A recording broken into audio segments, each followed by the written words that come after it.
Hola, buenos días. Vamos a empezar con las catas de la Semana de la Carrasca. Inicialmente, pues, a nivel individual, una gran satisfacción de ver tanta gente interesada por el tema de los vinos. Considero que hay un gran futuro en este sector y que necesitamos, lógicamente, ver el apoyo, el interés que tenéis hacia esto. Esperemos que continúe cada vez con más ímpetu y, como siempre, desear que paséis una buena semana, que os gusten los vinos y por mi parte nada más. Le paso a la presidenta de la Carrasca el micro para que os diga algo.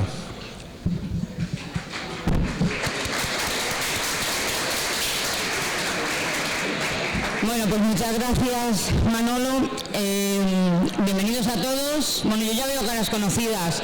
Los que sois repetidores, bueno, pues a mí ya me conocéis. Fui la presidenta de la Carrasca el año pasado y tengo el honor de volver a serlo este. Me llamo Inmaculada Legarreta. Hoy vamos a dar paso a la primera cata de una serie de 6 que se van a realizar a través de la 33ª edición de la Semana Universitaria del Vino. Tenemos 12 vinos por delante, son vinos blancos. Tenemos 12 porque en las puntuaciones estaban parejos y entonces lanzar una moneda en el aire no nos parecía muy oportuno y por eso tenemos estos 12 grandes vinos. Antes de nada, lo que sí quiero dar las gracias es a nuestros patrocinadores que nos ayudan y colaboran con nosotros, como es Agua Sierra de Cazorla.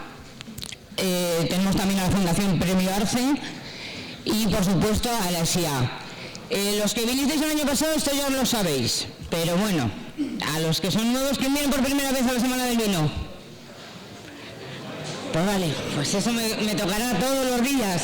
Bueno, vamos a ver, el año pasado pusimos en marcha una iniciativa, bueno, pues con el afán de darles la mayor difusión, promoción a las bodegas y mostrarles nuestro agradecimiento, que es la siguiente.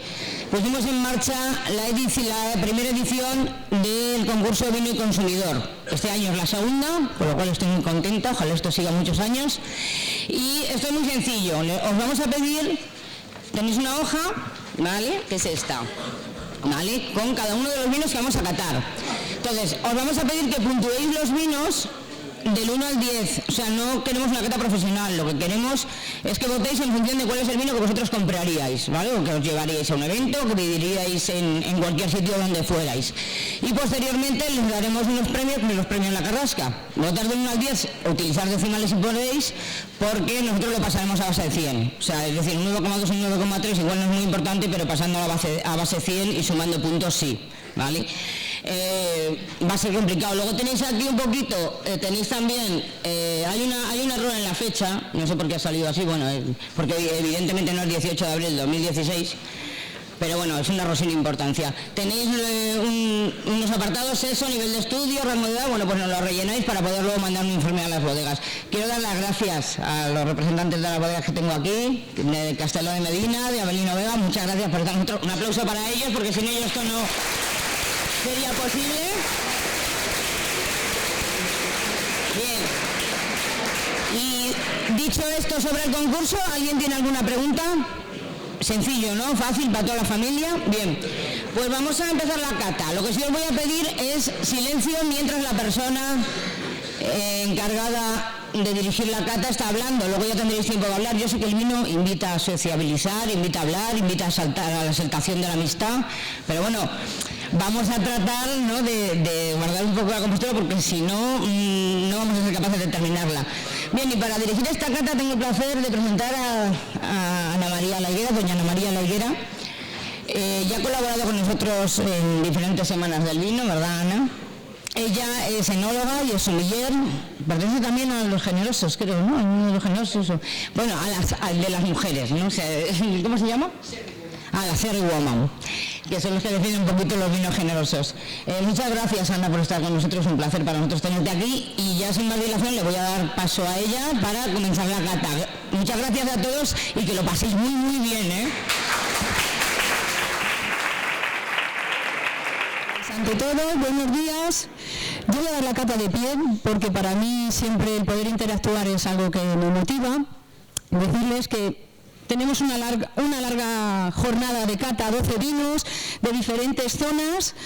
Simplemente por comenzar, pues una frase, sé que no se va a ver desde todos los sitios lo que proyecte, he intentado que las letras sean lo menos posible, pero bueno, para que entendáis que siempre hablamos de una asociación cultural como es la Carrasca, pues un poco ligando con la cultura, una frase muy interesante que dice: sé templado en el beber, considerando que el vino demasiado ni guarda secreto ni cumple palabra.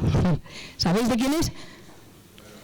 Lo pone los que estéis más cerca, pues de Cervantes. Pues eso, lo que quiero decir, que disfrutemos todos, pero que siempre, como veis, que era un gran sabio, ¿no? Nada, una cata de vinos blancos. Voy a empezar por la parte más sencilla y es la metodología de la cata. Entended que catar y degustar son cosas diferentes. Para nosotros catar es a través de los sentidos y es un análisis sensorial. Cuando yo estoy degustando, lo que hacemos es un deleite de lo que estemos probando. Si yo estoy comiendo y tengo una copa con vino en mi mesa, pues no serán las condiciones óptimas para poder catar ese vino, porque hay alimentos que están interactuando, mis sentidos estarán un poco más relajados, pero nosotros cuando catamos, lo único que vamos a utilizar va a ser agua como mucho y pan de colines para cambiar el sabor de un vino a otro, si fuera necesario. Hoy, como son vinos blancos, no hay mucha complejidad en ese sentido de cambiar de sabores, por eso quizá a lo mejor no tengáis los colines. Pero en definitiva que entendáis que catar siempre es analizar. Pues ya está, así no pasáis hambre por las horas que son. Esta es la mejor hora para catar porque todos los sentidos están despiertos. Tenemos hambre y ahí es cuando agudizamos nuestro análisis sensorial. Hablamos de vinos blancos. Para nosotros las fases de la cata, que es lo que voy a explicar brevemente y luego lo haremos con una copa a la mano, que será más sencillo. Las teorías están muy bien, pero si tenemos el vino mejor. Simplemente deciros que los vinos blancos, en la fase visual, nosotros las catas las dividimos en 3 fases. Fase visual, olfativa y gustativa. De esas 3 fases van a intervenir prácticamente los 5 sentidos que tenemos: gusto, olfato, vista, tacto y el del oído, que es raro, pero en algún caso, sobre todo en los vinos que quizá tengan carbónico, el sonido que puede hacer el chisporroteo del carbónico me puede dar alguna información de cómo se encuentra ese vino. No es el sentido que más utilicemos, pero también tiene cabida durante el tema de la cata. Importantes fase visual, olfativa y gustativa. Para ello la herramienta que tenemos es el catavino, que es un catavino que está normalizado y tiene unas medidas totalmente estandarizadas. El catavino para la cata de AFNOR. Decir también que en fase visual lo que vamos a valorar, quizá como en todo, las apariencias puede que nos engañen. En los vinos será importante, pero no tanto como la fase olfativa o gustativa. En fase visual lo que yo voy a valorar es el color y el aspecto del vino blanco. Muy obvio decir que un vino blanco, pues por algo importantísimo. Para hacer un vino blanco lo único que hacemos es extraer el mosto que tiene dentro la uva. Lo que va a dar color a un vino para que sea blanco o tinto simplemente será que dejemos en contacto a los vinos tintos con la piel de la uva. El color se encuentra en la piel de la uva. Cuando hacemos vinos blancos está claro que no tienen el color violáceo que pueden tener los tintos o remolachas. Lo que hacemos solamente es quedarnos con el zumo de la uva y fermentarlo en ausencia de la piel, que llamamos en virgen. Bien, pues decía que el color que nosotros vamos a tener en la copa va a ser el color del mosto, una vez fermentado. Dependiendo de la tonalidad que tenga ese color, yo puedo más o menos inducir a pensar que el vino es muy joven o no lo es tanto, o quizá ya esté envejecido o maduro. Para eso los parámetros, pues decirles que cuando un vino es joven, un vino blanco, sus matices que veremos, que yo creo que va a ser más fácil si servimos el primero, y sobre eso yo voy adelantando la información. Y ahora os explico el primer vino que se sirve. Decirles que el color, importante para saber el estado de juventud que tenga ese vino. Si es un pálido, pajizo, me indicará tonos de juventud.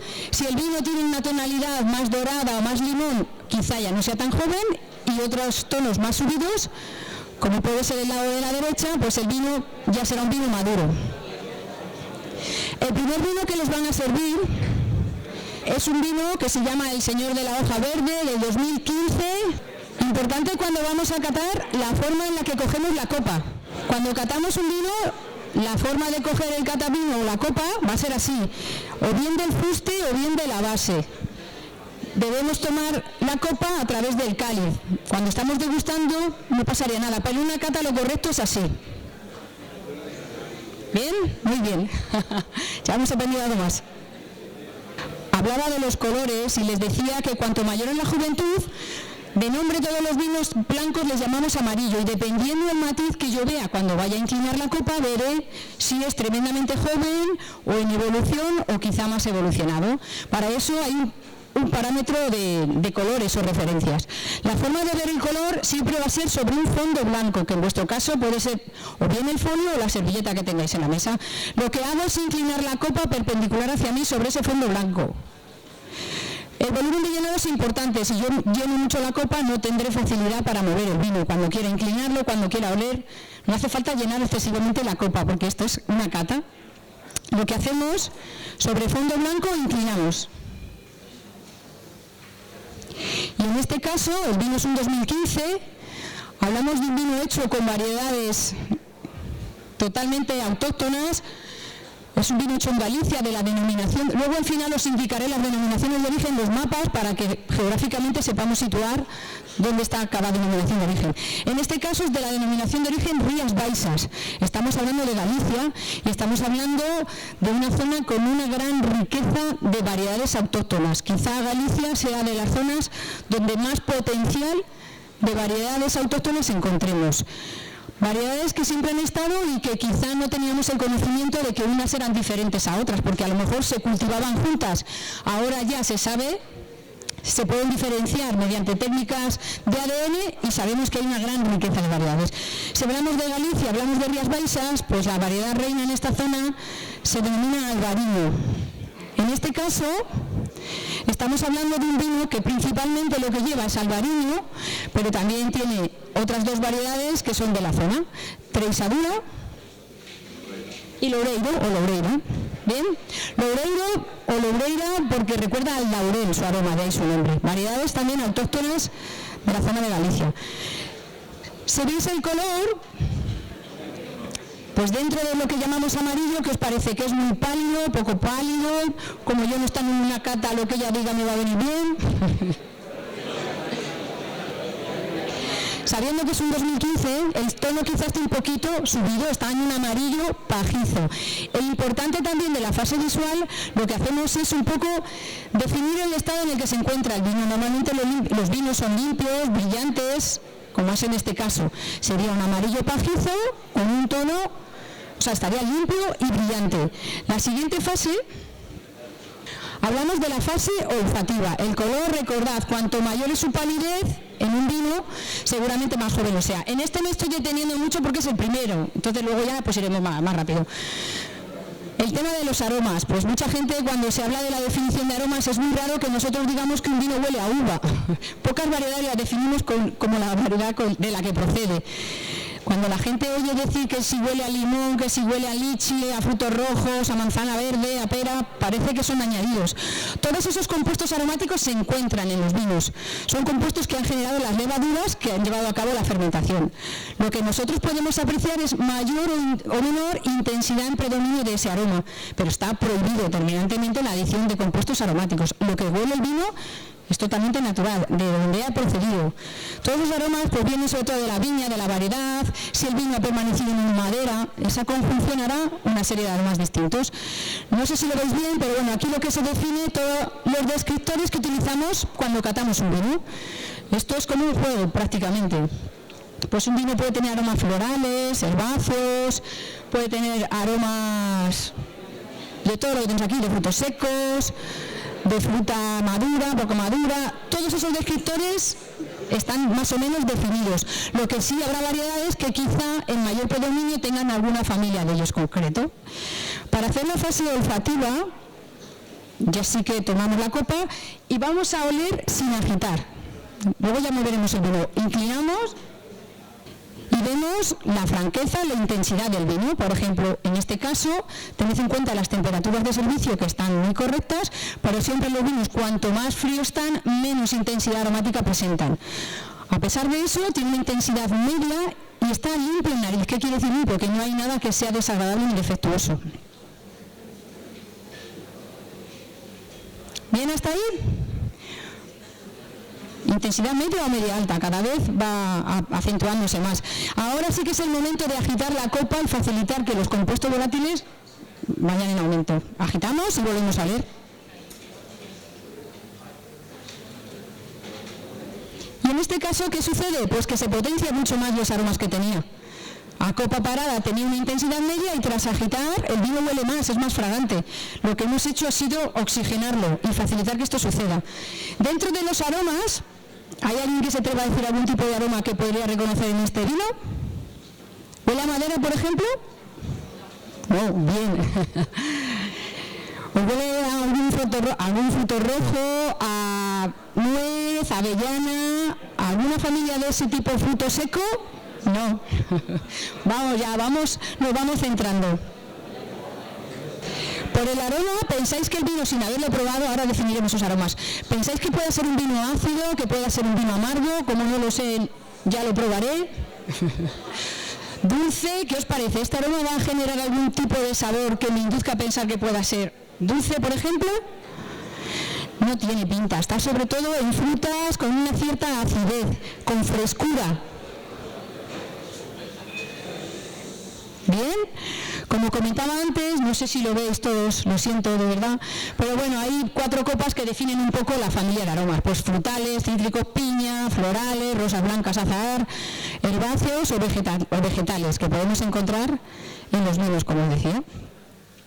Bien, estamos en la fase olfativa. Comentarles algo muy importante, que el caso de los vinos blancos no lo tenemos muy en cuenta, pero cuando vayáis a Tintus seguro que sí. Lo que nosotros utilizamos cuando hacemos la olfacción, 2 vías de olfacción. Una que llamamos directa, que es cuando nosotros estamos oliendo el vino, que es la que estamos utilizando ahora. Bien. Y cuando tengamos el vino en boca, si os acordáis de hacer lo que voy a decir ahora, cuando vayamos a probarlo, intentar mantener el vino en boca antes de escupirlo o ingerirlo. Yo os recomendaría escupirlo, son veces, pero bueno. Importante, mantener el vino en boca, y ahí lo que notaremos es que todos esos alcoholes que tenemos, nuestra cavidad bucal está en 36-37 grados de temperatura. Facilitará que el vino, sus compuestos volátiles se vayan calentando y ascienden a través de lo que nosotros denominamos la vía retronasal. Vía retronasal se hace cuando tenemos el vino en boca y echamos el aire hacia la nariz. No hace falta que echéis el vino por la nariz. Simplemente son aromas. Y en vinos tintos sí que se acentúa. En este caso seguramente huela lo mismo lo que hay aquí que cuando tengamos el vino en boca en vía retronasal. Yo sigo agitando mi copa. Por ejemplo, hay matices de fruta, pues casi un poquito, de frutas de hueso que llamamos, tipo albaricoque. En esa gama nos encontramos. Cítrico no mucho, pero sí que estamos en esa familia de aromas que llamamos primarios. Por último, vamos a hacer la fase gustativa. Tomad el vino en boca y entended que hay 4, o mejor dicho ya, 5 sabores fundamentales.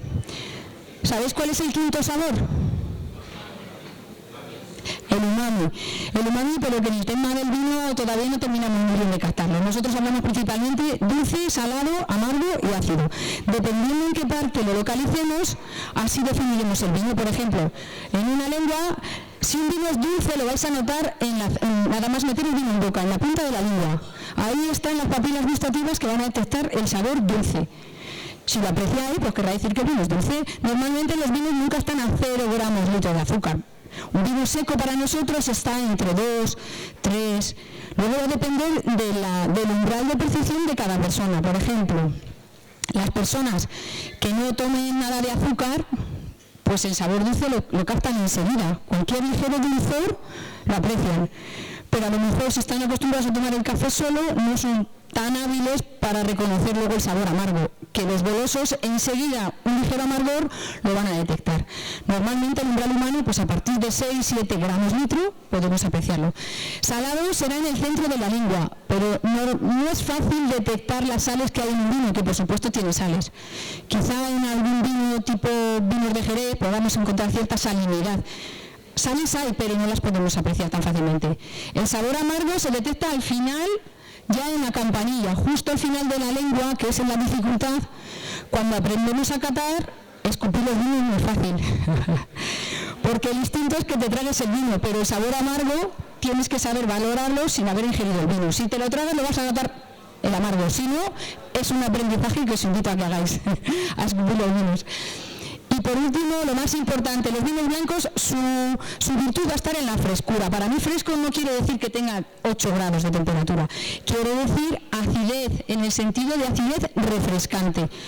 La longevidad o no de un vino blanco se mide en que esté más o menos armónico y que apreciemos la acidez fresca que será en la parte delantera de la encía y laterales de la lengua. Vamos a probar el vino y ya me callo un rato.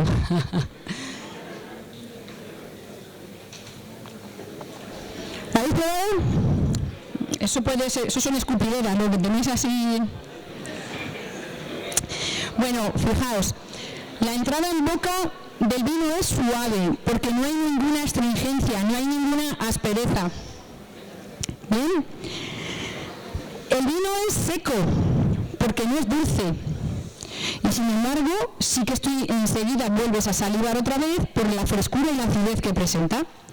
Tiene un paso ligero pero agradable, o sea, el vino pasa con mucha facilidad y al final lo que queda es una persistencia de una ligera acidez. Está salivando todo el rato. Bien equilibrado, os he puesto ahí la pirámide de Bedel que indica un poco el equilibrio que tiene que haber en los vinos cuando hay taninos, que no es el caso de los blancos, entre el dulzor, que es el alcohol, y la acidez, que es esa frescura. En este caso, habría un cierto equilibrio porque la acidez se manifiesta, el alcohol no se está notando, y su graduación, estamos hablando de 12, y no parece un vino alcohólico. Bien, en la gastronomía, ¿con qué pensaríais que puede ir bien este tipo de vino? ¿Con todo? Pues con todo. Esto siempre, a cada uno el vino que le gusta es el que le gusta y no tiene vuelta de hoja. Pues si queréis, vamos a ir cambiando, vaciamos la copa y que se vaya sirviendo el segundo vino. Recordad, el vino era de las Rías Baixas, lo tenéis ahí escrito, con una mezcla de variedades, o cupás, que se dice, albariño, treixadura, loureiro o loureiro. No seáis muy malos con los primeros vinos al puntuarlos, porque claro, luego los últimos diréis, este es el que más me gusta. Y puntuando si queréis ya. Bueno, ya se está sirviendo este segundo vino. En este caso sí que es un monovarietal de albariño. ¿Qué quiere decir monovarietal? Que exclusivamente se ha hecho con una variedad de uva. El anterior era un cupás o mezcla de 3, con predominio principal de albariño. En este caso ya hablamos de un monovarietal 100%, es decir, exclusivamente uva albariño. Decimos también que es un 2016, es el vino más joven que podemos encontrar en el mercado. Si estuviéramos en el hemisferio sur, pues ahí ya están de vendimia, por ejemplo, ¿no? Todos los países productores del hemisferio sur ya están en su recolección. En nuestro caso, la añada anterior, la 2016. Cuando son vinos jóvenes hablamos siempre de vinos elaborados sin contacto de madera, en fermentación, en acero inoxidable o donde corresponda. ¿Bien? Hablamos de un vino que se llama Santiago Roma 2016, de bodega Santiago Roma, y es, como decía, albariño 100%. Siguiendo las fases de la cata sobre ese fondo blanco, en la fase visual, por ejemplo, no sé si recordáis el color del vino anterior, pero este es mucho más pálido, con más viveza. Me está indicando seguramente pues esa juventud que tiene del 2016. El anterior, en su evolución normal del tiempo, a pesar de que era un 2015, estaba bastante bien en boca. Cuando hay una pregunta del millón que suele hacerse siempre, ¿cuánto tiempo duran los vinos? ¿Cuánto tiempo lo puedo guardar? Va a depender de muchas cosas. Normalmente determinados vinos, cuando nosotros decimos vinos jóvenes, se suele decir, pues el vino joven 1 año máximo después de su cosecha. Yo no estoy de acuerdo. Hay vinos blancos que están bien 2-3 años después de su cosecha. O sea, nunca penséis que porque un vino no sea de la cosecha anterior, quizá a lo mejor esté más equilibrado a lo mejor que el vino último del 2016. En este caso, decía, ese color que tiene tan pálido, ese tono, el color amarillo, con mucha palidez, cuando nosotros inclinamos la copa, lo que vemos es como una especie de lengua invertida. El áurea que rodea, inclinando la copa, se llama ribete, con B. El ribete en este caso es acuoso. Acuoso quiere decir que parece agua, o acerado, que recuerda al acero. Muy poco intenso en cuanto a su fase visual. Indica bastante juventud. Vamos a pasar a la fase olfativa. Y a copa parada, el vino, la verdad, que ya empieza a tener una alta intensidad aromática. Limpio en nariz, quiero decir limpio porque no hay defectos. Por eso utilizamos ese descriptor. Limpio en nariz, intensidad muy alta y aromas muy afrutados. O sea, el vino te está induciendo ya a tomarlo porque invita a tragarlo, ¿no? Agitamos.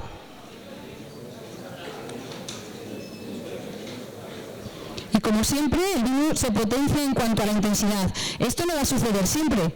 Habrá vinos, por ejemplo, en algunos tintos que tras agitar su intensidad disminuya. Normalmente los vinos blancos se acentúa, pero no es normal que en todos los vinos pase.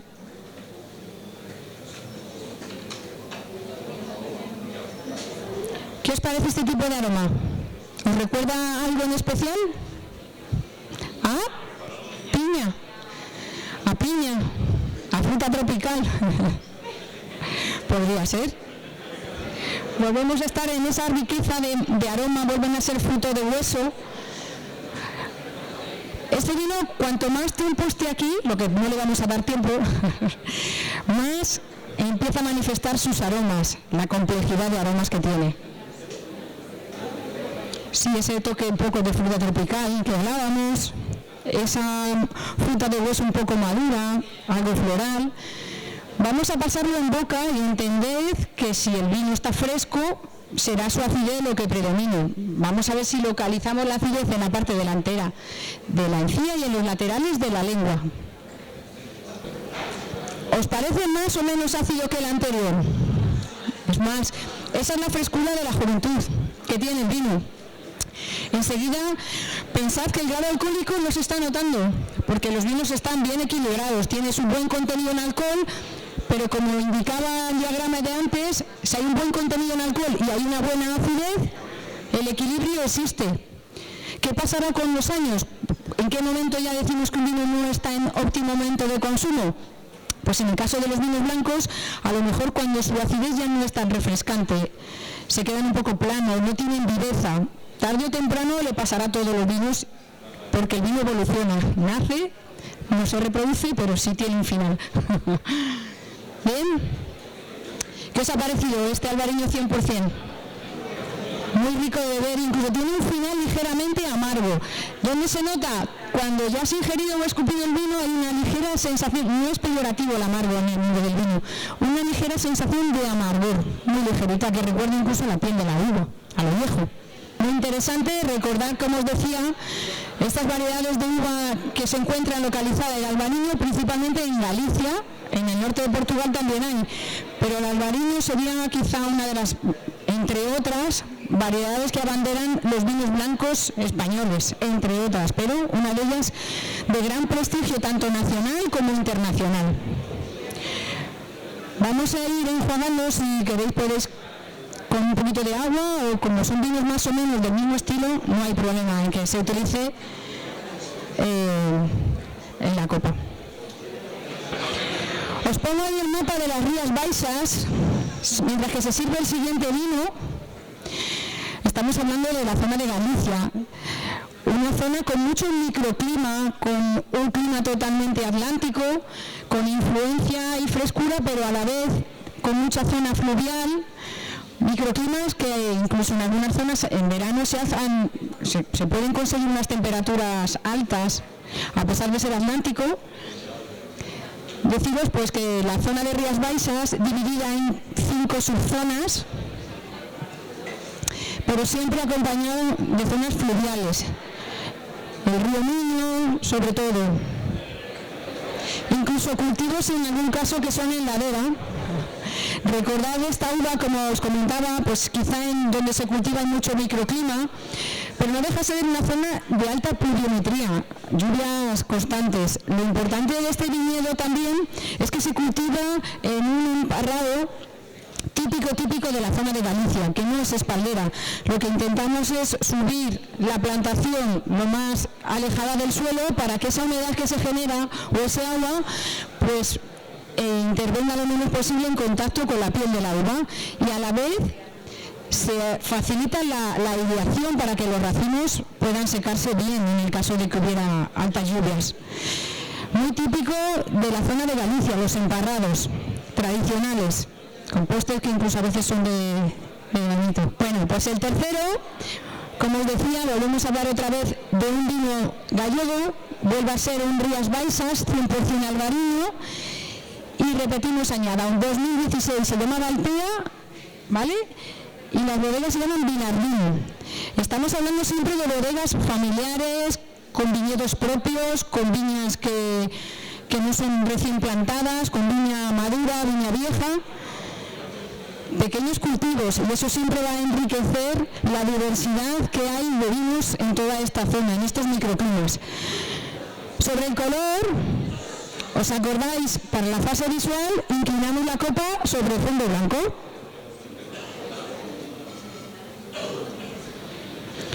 Y con respecto al interior, si vais haciendo memoria, ¿qué os parece? ¿Que es más o menos intenso? Es más intenso. El otro era más pálido. Aquí tiene una tonalidad. Hombre, luego si queréis están aquí todos los vinos expuestos y vais a ver la variación de color.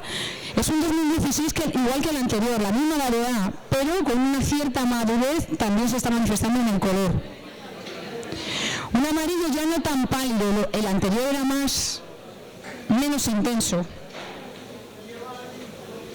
Limpio, brillante y tranquilo. Tranquilo quiere decir que no hay presencia de carbónico. En estos vinos del 2016 podríamos encontrar en boca unas sensaciones un poquito punzantes al principio, que en el anterior sí que se manifestaba, y suele ser carbónico de la propia elaboración. Esa viveza que puede acentuar incluso la acidez. Vamos a oler el vino.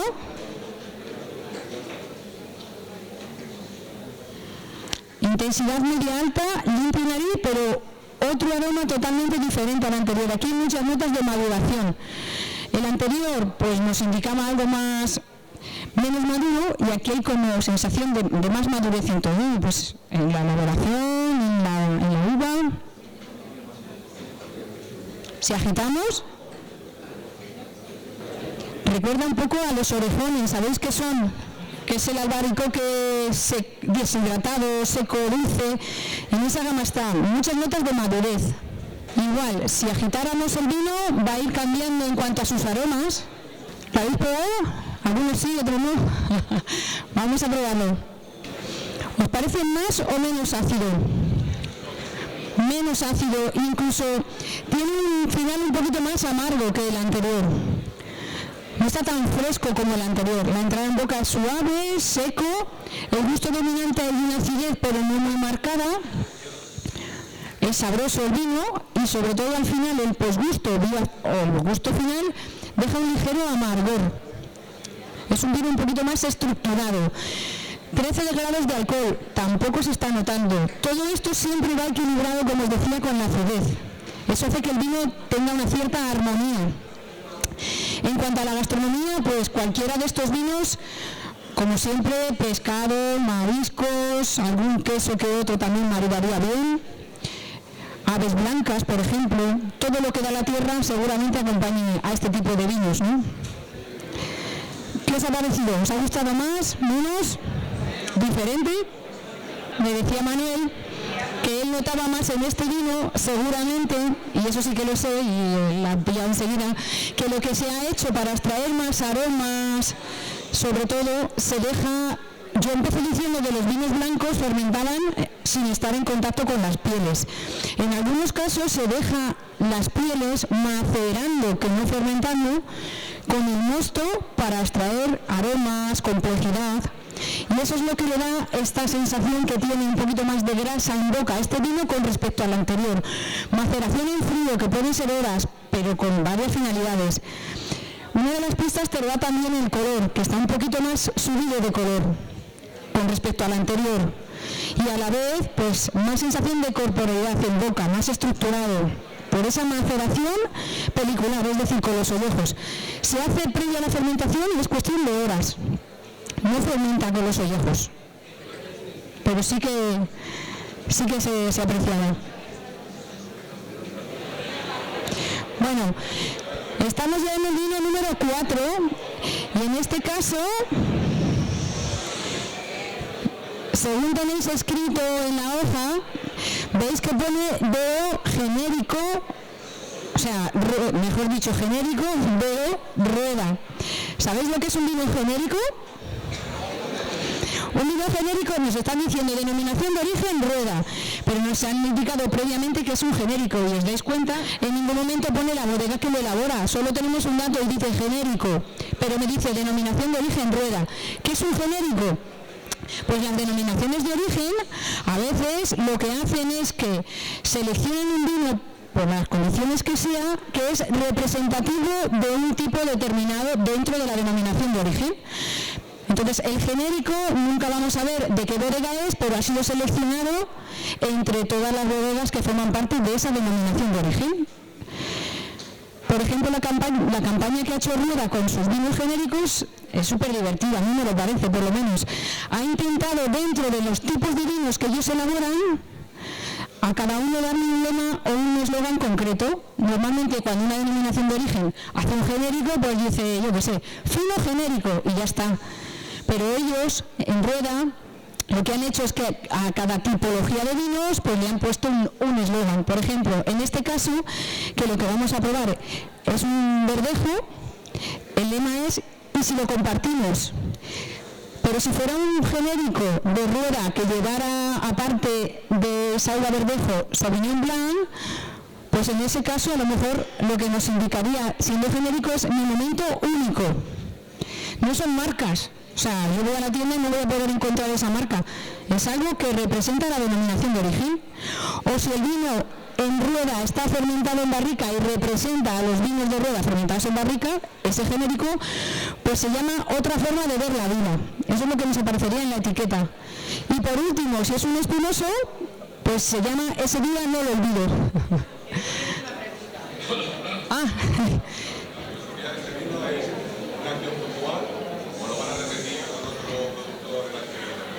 Claro, eso ya es campaña que haga el Consejo Regulador. No sé si irán haciendo todos los años ese seguimiento. Yo entiendo que sí, porque la marca ya se está generando, entre comillas, marca. O sea, el eslogan de, en este momento, el que vamos a tomar ahora, que y si lo compartimos, pues a lo mejor si el año que viene quieren volver a hacer lo mismo, a lo mejor no es el mismo vino que estáis catando, porque en 2 años la bodega decide que el que va a representarles bajo una cata técnica y totalmente aséptica será otra marca.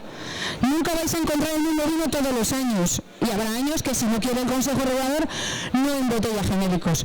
Hay denominaciones de origen que no tienen vinos genéricos, no es obligado.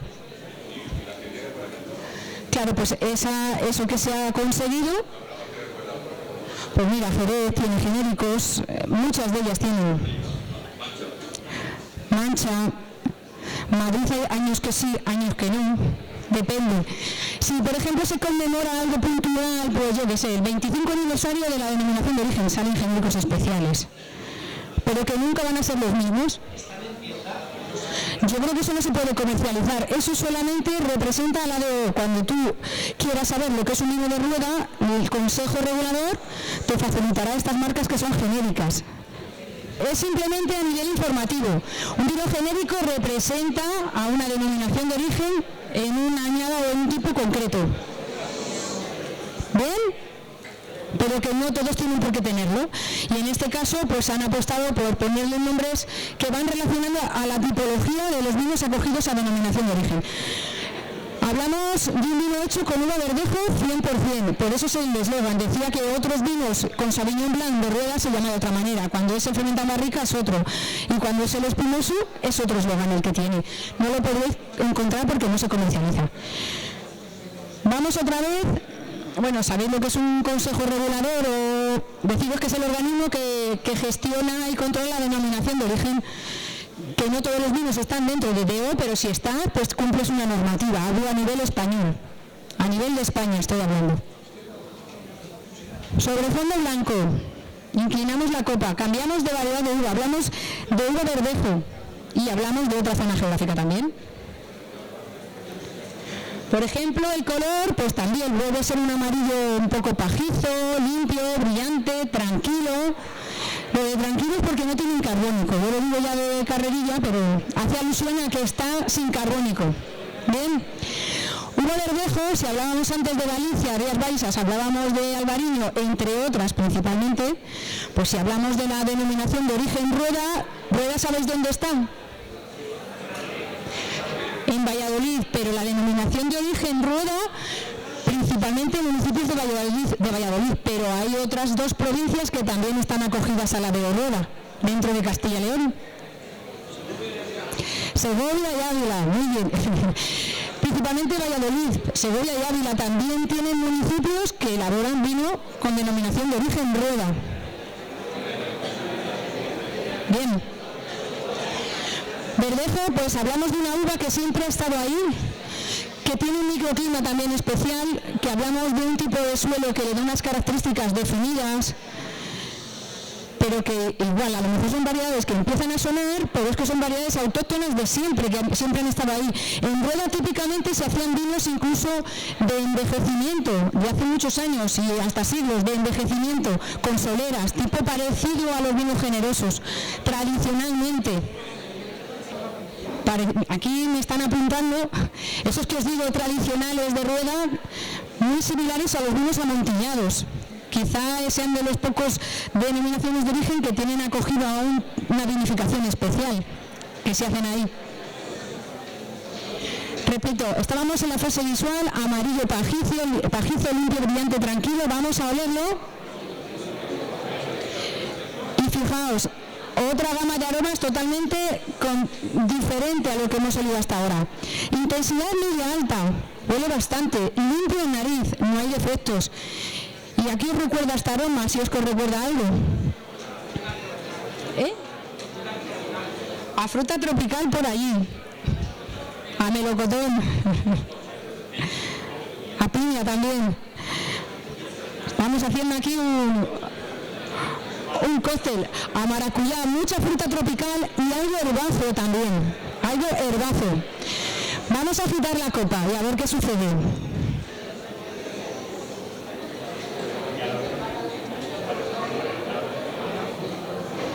Curioso, tras agitar el vino se dulcifica en cuanto a sus aromas. A copa parada era un poquito más herbáceo, a pesar de todas esas frutas tropicales, y si lo agitamos se hace como más goloso su aroma, como más sensaciones de algo más maduro. Vamos a probarlo y a ver en boca cómo lo encontráis.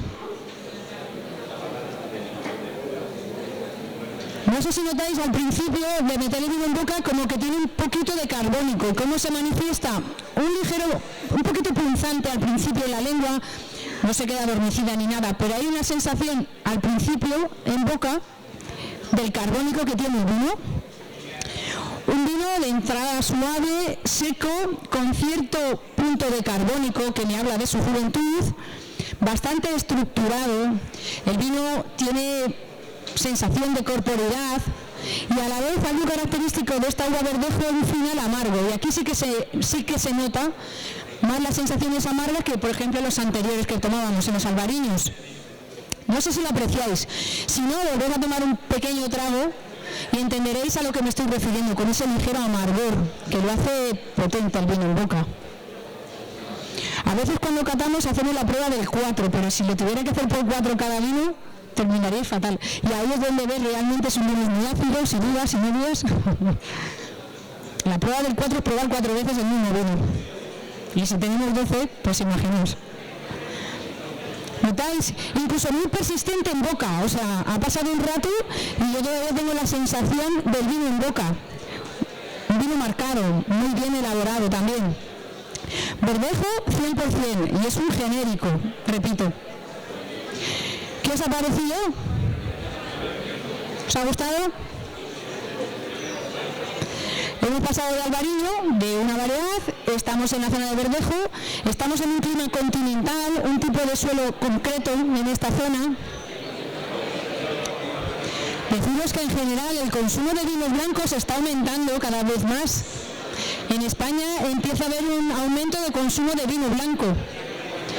que siempre pensamos siempre en tintos, pues los vinos blancos cada vez se van consumiendo más, tanto dentro como fuera de nuestras fronteras. Sí, del ribete.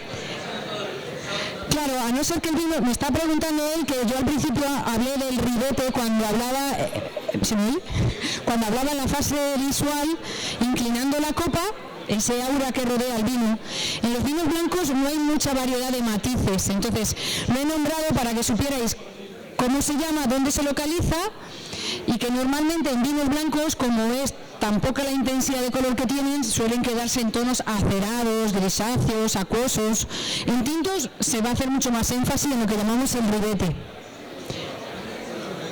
O en vinos que tengan una capa alta, hablando de vinos blancos, que puede haber vinos muy intensos, pero como estamos en una gama de vino joven, normalmente no va a haber. Bueno, pues aquí ya no estamos delante de un genérico. El que han servido, volvemos a dar en la zona de denominación de origen Rueda, que os decía, pues eso, una zona de larga tradición de elaboración, con una variedad autóctona que llevamos décadas, que cada vez su incremento va más, pero que hay viñas centenarias en esa zona, que a veces pensamos que porque un nombre suena mucho, ha llegado alguien, lo ha puesto y ahora todos a beber de ello. Estos son zonas que llevan tiempo cultivándose y viñas viejas y arraigadas ahí, como las anteriores que os decía. El vino se llama Circe, lo tenéis ahí escrito, ¿vale? Es un 2016, luego es de la última cosecha que tenemos en el mercado, es un vino joven, verdejo 100%, y las bodegas se llaman Avelino Bodegas. Una bodega también que elabora bueno, la botella es esta de aquí, como veis también tiene una tipología diferente, esta, muy premiado de hecho esta bodega y los vinos que elaboran. Sobre fondo blanco, inclinamos la copa, y estamos en esas intensidades, pues en color amarillo, quizá un pálido un poquito pajizo, el ribete acuoso, limpio, brillante y tranquilo. No sé si aquí en este caso lo mismo también hay maceración pelicular, no lo sé, pero vamos a ver la copa parada. Y fijaos, es otro corte de vino distinto a lo que estábamos catando antes. A mí el primer golpe de nariz, cuando lo han servido, me resultaba muy cítrico, muy fácil de beber, tenía muchas notas cítricas. Y ahora se va atenuando sin haberlo agitado y empieza a tener incluso algún recuerdo pues, de fruta tropical, de piña, pero hasta de yogur de piña, hay algo ahí como lácteo. Pero también predominan aromas cítricos, de limón, de lima, muy refrescante el vino. Muy intenso. Recordad siempre las temperaturas, que a pesar de que están frescos servidos, como se deben de consumir, en cuanto este vino gana 1 grado en la copa, se potencian mucho más los aromas de cualquiera de los vinos que estamos catando. Pero con mucha riqueza en cuanto a su gama aromática, muy refrescante. Vamos a pasarlo a boca.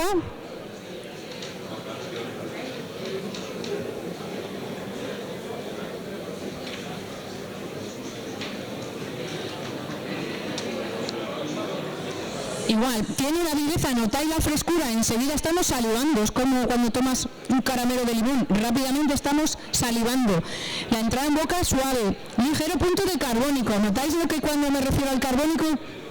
Un poquito, debido a su juventud, ligeramente pincha un poco la lengua, pero muy ligero, eso es debido a su juventud. No es dulce, sin embargo tiene un ligero grado de dulzor, pero no es dulce, será un vino seco, pero tiene como sensaciones un poco que equilibran la acidez como sensación un poquito dulce, sin ser el vino dulce. Muy bien equilibrado, muy buen paso en boca y sobre todo destacar sus notas cítricas. Por ejemplo, el otro era más herbáceo, con un final más amargo, y aquí el amargo se ha diluido, está pero integrado todo en la acidez. Muy fácil de beber. Circe, verdejo 100%. Estábamos comentando que, fijaos, el vino tiene un ligero grado de dulzor, pero entra dentro de lo que llamamos seco. Porque aunque se nota un ligero, sobre todo, si tomáis otra vez el vino en boca y paseadlo por todas las papilas gustativas, es amable. Amable quiere decir que tiene un ligero grado de dulzor, pero la acidez me lo está puliendo todo, no hay sensaciones ni excesivamente ácidas ni excesivamente dulces. Muy fácil de beber. Verdejo 100%.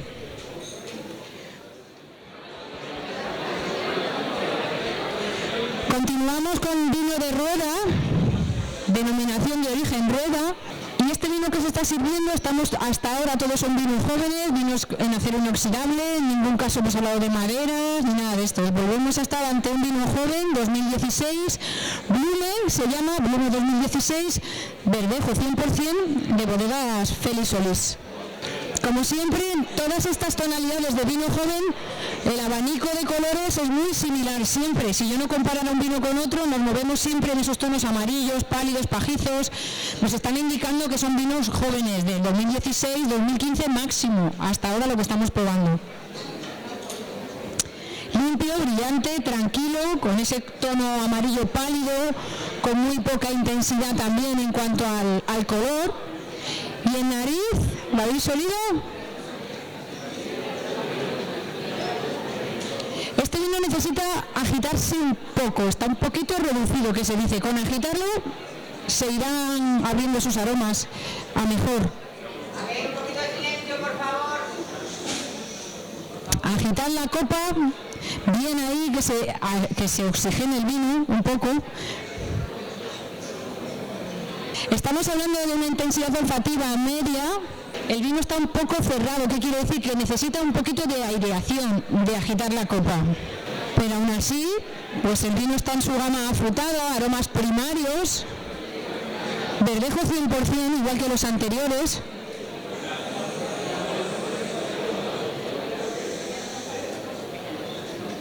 Esa gama pues de un poquito de fruta de hueso, vuelvo a ver aquí, no hay matices herbáceos. Vamos a probar el vino. Deciros simplemente de este vino, por ejemplo, no es tan persistente, es correcto, la entrada en boca suave, seco, muy fácil de ingerir o de su paso en boca, es un paso ligero, bien equilibrado, no es especialmente ni ácido ni especialmente alcohólico, todo muy bien integrado, pero es más ligero quizá en el recuerdo que el anterior, que era mucho más intenso. Otro vino de rueda, otro estilo, igual hablamos también de esa uva verdejo, pero muy fácil de beber. No hay ninguna arista que diríamos, una arista es algo que destaca sobre algo, ¿no? En este caso el vino está bastante bien pulido. Verdejo 100%. ¿Notáis diferencia con el anterior? Y hablamos de la misma uva, por eso que cada viña y cada elaboración nos da lo que nos da. Damos un minutito para que puntuéis y podemos pasar al siguiente vino. Os estáis fijando en la botella que se está sirviendo, el vino es un vino blanco, la botella tiene un tono rosa, pero el vino es blanco. Antes de agitar ni nada, fijaos en el vino servido, porque hay presencia de carbónico. Presencia de carbónico que se mantiene, en cuanto lo agitemos se irá, pero sí que hay un toque de carbónico. Lo digo porque son burbujas que se adhieren ahí. No sé si lo habéis visto. Poco. En cuanto rompemos el vino ya facilitamos que se disuelva el carbónico. Este vino se llama Tentación. Es un 2015. La bodega La Soterraña. Vuelve a ser rueda y en este caso tenemos verdejo y un toquecito de Sauvignon Blanc. Sauvignon Blanc es una variedad foránea, pero que en rueda fue de las zonas donde primero se trajo a España. Sauvignon Blanc es una variedad internacional de origen francés. La zona de Burdeos, junto con otras tintas, es ahí donde se encuentra principalmente Sauvignon Blanc. Y aquí en Rueda lleva tiempo, lleva décadas cultivándose. Fueron pioneros en introducir esta variedad. El cupás de verdejo con Sauvignon Blanc ha ensamblado muy bien. Se respetan muy bien las dos variedades, aporta una gama de aroma más elevada, no quita personalidad, pero siempre en un porcentaje que no sea muy alto. El protagonismo siempre es esa uva verdejo, pero acompañado de Sauvignon Blanc, pues da riqueza aromática. Decir de este vino ya no diría que es tranquilo, porque había presencia de carbónico en la copa.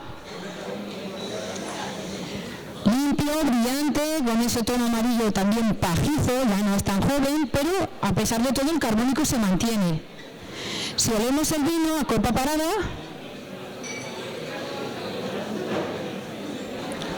tiene una intensidad media-baja, no es de los vinos más fragantes que hemos estado oliendo a lo largo de la mañana, pero es cuestión de 1 minuto o 2 que también el vino se vaya abriendo. Lo digo, la temperatura siempre va a hacer que huelan menos.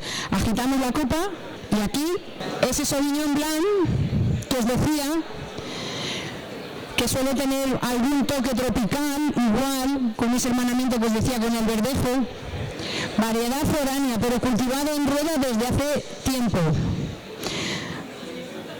Vamos a pasar la boca y pensad en el carbónico que había en la copa.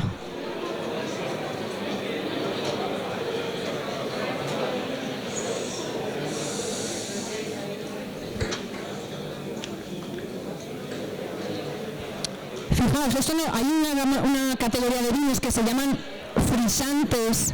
Frisante viene de tipo de vino con un poquito de aguja o carbónico. No llega a ser un frisante. Frisante es una tipología de vino con un punto de carbónico, pero va en esa gama. Es un vino que ha nacido para que se beba fácil, por el carbónico que tiene. También su diseño en la botella nos lo indica. Muy fácil de beber, muy ligero, el contenido en alcohol tampoco se está notando, y el carbónico lo que hace es que le da viveza en boca. ¿Vale? Lo que os decía, ese punto de Sauvignon Blanc que le da, pero el vino nace con ese toque, incluso el tapón que lleva, es un vino muy de corte moderno, frisante, con carbónico, fácil de beber. Vamos a pasar al siguiente vino, cuando puedan preparárnoslo. ¿Os ha gustado? A ver, ¿a quién le ha gustado este vino? Levante la mano. Muy bien. Vamos a pasar al siguiente. Ahora damos un salto y vamos a irnos a la denominación de origen Uclés. ¿Sabe alguien dónde está esa denominación de origen? Sin ver el mapa. Denominación de origen Uclés es una denominación que está en Castilla-La Mancha, entre Cuenca y algunos municipios de Toledo. Muy pequeñita, pero con una diversidad de vinos diferente. Está a una altitud de unos 700 metros, Uclés. El número 8, que se está sirviendo ahora, que se llama Oveja Blanca, es un 2015 de bodegas Fontana. Fontana es una bodega que lleva haciendo vino tradicionalmente, pues también varias décadas. Es un poco la impulsora de esta denominación de origen, junto con Finca La Estacada, en Uclés. Y deciros pues que en este caso es lo que ha elaborado es un vino blanco, pero hecho con uva moscatel. La uva moscatel es una de las variedades más internacionales que existe. Normalmente los moscateles que la mayoría de la gente conoce suelen ser moscateles dulces o cultivados y elaborados en la zona de Andalucía. Hay moscatel en otras zonas que no es el sur, por ejemplo en Navarra, por ejemplo en Uclés, en Madrid, en muchas denominaciones de origen, que lo que utilizan es esta variedad tan aromática, pero se elabora para hacer un vino seco. Entonces, en este caso es un moscatel seco, el que vamos a probar. La variedad moscatel, deciros que es de las variedades más aromáticas que existen en el mundo, junto con la Gewürztraminer, por ejemplo, que es una variedad de uva alemana. Cuando yo he dicho antes, los vinos los definimos que si huele a pera, manzana. El moscatel es que de por sí los vinos de moscatel huelen a moscatel, no puedo decir otra cosa, huele a la uva de moscatel. Es la única variedad que casi la definimos tal y como es en sí la fruta, ¿no? Como curiosidad también deciros que la uva moscatel se utiliza tanto como vinificación como para hacer consumo de mesa, uva de mesa. Yo voy a la frutería y encuentro 1 kilo de moscatel, pero no voy a encontrar 1 kilo de Cabernet Sauvignon ni de Tempranillo. Las uvas de vinificación normalmente buscamos otros parámetros en cuanto al tamaño, a la recolección. Moscatel, uva de mesa y uva de vinificación, de las pocas. Hay más, pero es de las pocas. De color, Estamos otra vez en esos tonos amarillo, un poquito más limón, está un poquito más maduro, estamos en una zona más cálida.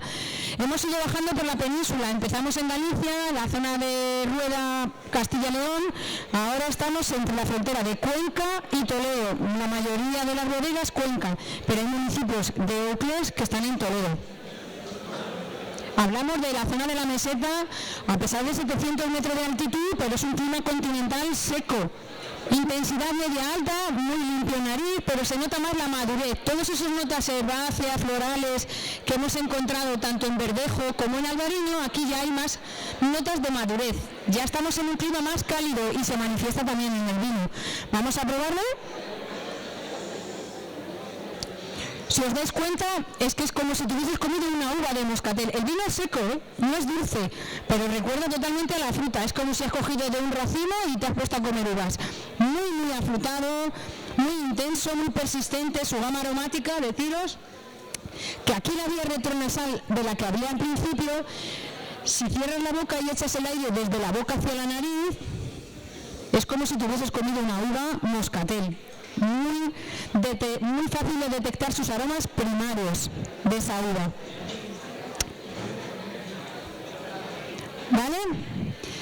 El vino se llama La Abeja Blanca, es cultivado las uvas allí, puesto que es denominación de origen. Siempre que hacemos vino con denominación de origen, implica sin ninguna duda que las uvas son del origen del que proceden. Vamos a pasar al siguiente. Vamos increciendo ya en todos los sentidos, en los vinos, en la euforia. Recordad la frase que puse al principio, de Cervantes. Estamos en el vino 9, se llama Castelo VS 2015, ¿vale? Y las bodegas Castelo de Medina. Estamos otra vez en un vino denominación de origen Rueda, y aquí hay Verdejo y también hay un toque de Sauvignon Blanc. Como tenemos la chuleta y sabemos los grados, pues lo sabemos, pero si no supiéramos el contenido en alcohol, ¿seríamos capaces de deducirlo? Seguramente, si todo está en armonía, el alcohol no se suele notar cuando bebemos vino. Estamos hablando de un 2015, estamos hablando de un vino que en su peculiaridad, una vez que ha terminado su fermentación, queda en contacto con las lías que son ese sedimento que se forma tras la elaboración, pero paulatinamente se va haciendo un tratamiento para que esas lías queden bien integradas en el vino, y lo que transfiere normalmente es estructura, cuerpo, densidad al vino y cierta complejidad, el contacto con las lías. Es un vino que no lleva nada de madera. Como decía también al principio, lo de los colores, que las apariencias engañan muchas veces. Cuando nosotros vemos un color, puede ser, en el caso de este amarillo, que es un amarillo limón, puede ser simplemente por ese contacto que ha tenido con las lías, esas maceraciones, hace que los vinos sean más estructurados. Limpio, brillante y tranquilo. Y ese amarillo, pajizo, limón. En fase olfativa, a copa parada, igual, era un vino que había que oxigenar. Yo, según lo he tenido en mi copa, lo he ido agitando y va ganando cada vez más. Intensidad media alta, limpio en nariz. Los vinos blancos, hay veces que se cree la gente que no hay que oxigenarlos, a veces sí. Y agitándolos, van saliendo toda esa complejidad de aromas que tienen. Parecía al principio que tenía como un ligero toque de madera, y he dudado. Y no tiene madera, es la complejidad que tiene. Tiene ahí aromas totalmente sin contacto de madera. Luego probaremos uno que lo lleva y veréis a lo que me refiero. Pero es solamente el contacto con las lías lo que le da esa densidad.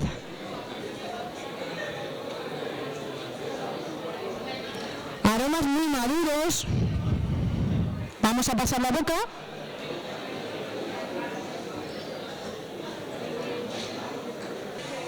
¿Entendéis lo que puede ser el concepto de untuoso, graso, llena la boca, estructura? El vino tiene una entrada suave, seco, pero hay sensación de sensación como de grasa, de una forma positiva. O sea, el vino es untuoso, un poco aterciopelado. Toda esa complejidad nos lo ha dado el contacto con las lías. Sensación de que es un vino, por ejemplo, que en gastronomía pues se puede atrever con cosas más contundentes, porque esa grasa que te deja en boca me permite tomar, por ejemplo, determinadas aves blancas que con otro vino no me atrevería, porque el vino es un vino complejo. No sé si entendéis a lo que me refiero, los otros eran más afrutados, frescos, ácidos. Aquí hay una sensación de corporeidad, como de grasa. Si pasas la lengua por los laterales de los mofletes, a eso me refiero. Hay acidez, pero ensamblada, igual que el grado alcohólico, son 14 grados y en ningún momento se están notando, porque el vino está estructurado y en armonía. Lo que hablaba al principio,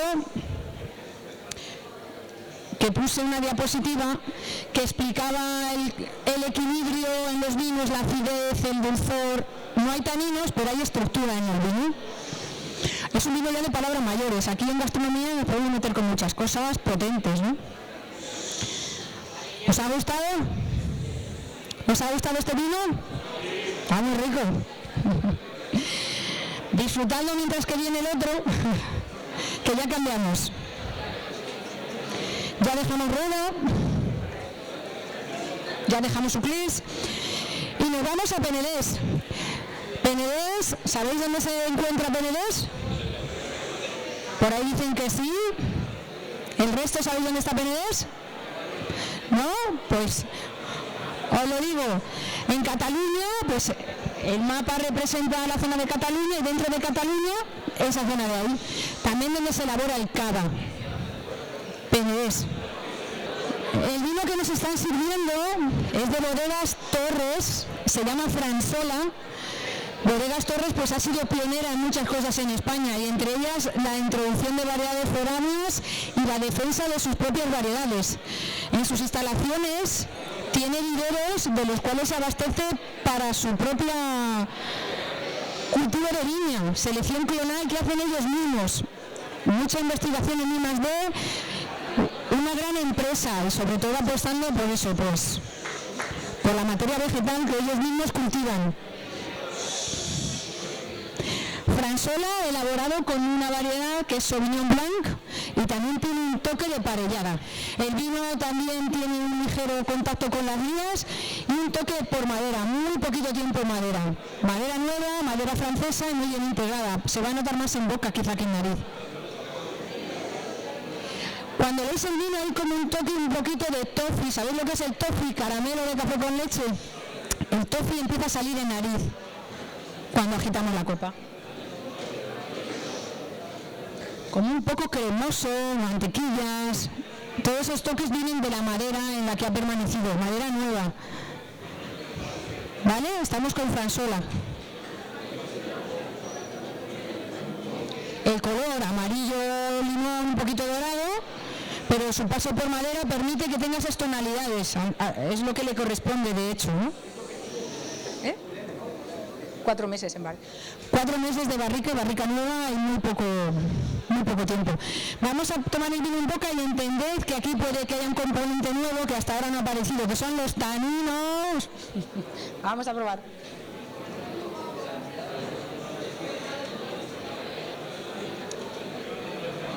Voy a hablar rápido para que no se os olvide. Sensaciones de aspereza en boca. La lengua ligeramente áspera. Ligeramente.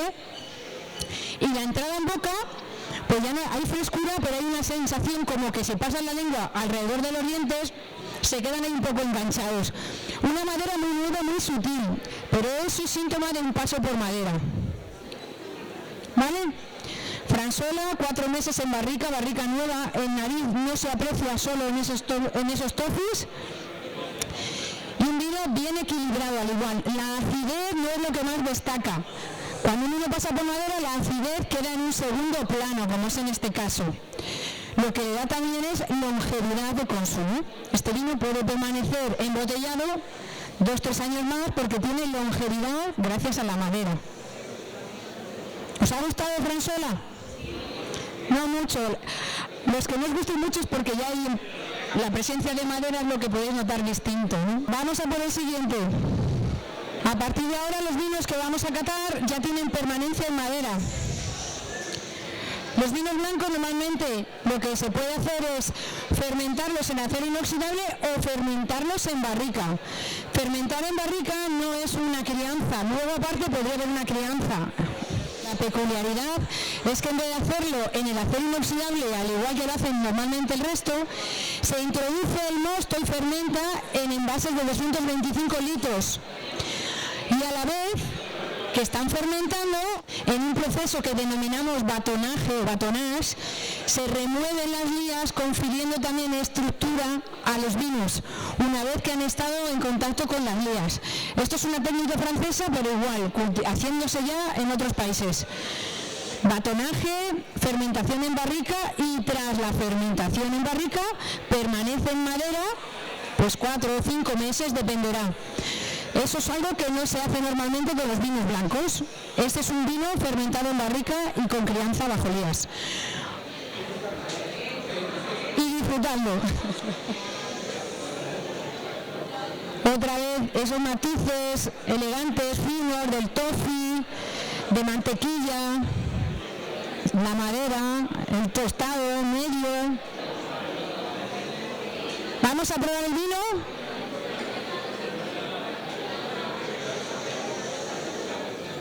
Fijaos, por ejemplo, este estilo de vino hay mucha gente que no le gustan los vinos blancos. Cuando le das a probar esto y no sabe lo que es, estos vinos les encantan porque tiene la estructura, pierde la ligereza de lo que puede ser un vino blanco al uso y sin embargo se quedan armados y estructurados. Como decía en el anterior, son vinos que potencialmente puedes tomar un montón en la gastronomía, muy versátiles porque puedes jugar con muchos platos, con ahumados, aves blancas, pescados, carnes. Vinos complejos. Vamos a pasar al último. Para finalizar, el último. El vino se llama Uno con H. Es un 2015, bodega Pago de los Balancines.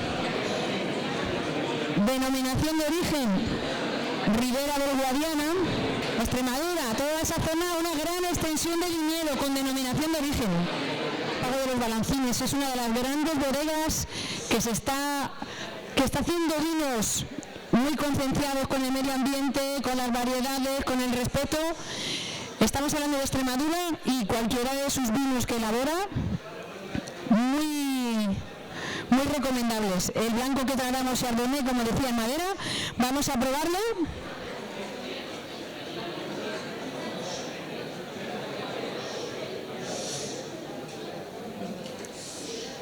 Notamos la calidez del vino. Aquí ya vuelve a ver, estamos bajando todo el rato por la geografía y se nota la calidez. La entrada en boca suave, seco, un poquito ardiente en el sentido de que el vino empieza a estar también más caliente, y el alcohol, que está en 14 grados, aquí sí que puede notarse un poquito más. Sin embargo, el vino bastante complejo, al igual que el anterior. ¿Os ha gustado? Muy bien. ¿No te ha gustado? ¿Por qué? ¿No es tu estilo? Muy secante, quizá en algunos. ¿Os parecerá? Esa sensación es el tanino. Bueno, por mi parte, nada.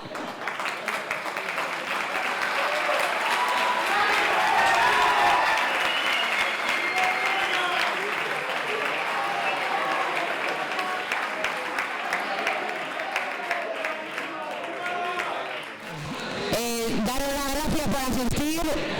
El lunes es un día complicado siempre, no en todos los sentidos. Son 200 personas. Pero bueno, si no, esto tampoco tendría el espíritu que tiene, ¿no? Sería algo más formal, tipo otros sitios. Quiero darle las gracias a las bodegas que han asistido, a Manuel Lozada, a Ana María de Higuera, a la ciudad de la Carrasca y a ver, tengo una petición especial. Tengo una petición que quiero felicitar el cumpleaños de Miriam Gago, que es una miembro de la Carrasca. Un aplauso para ella, felicidades, que salude, si está por ahí, no, está haciendo el pincho. Bueno, pues muchísimas gracias por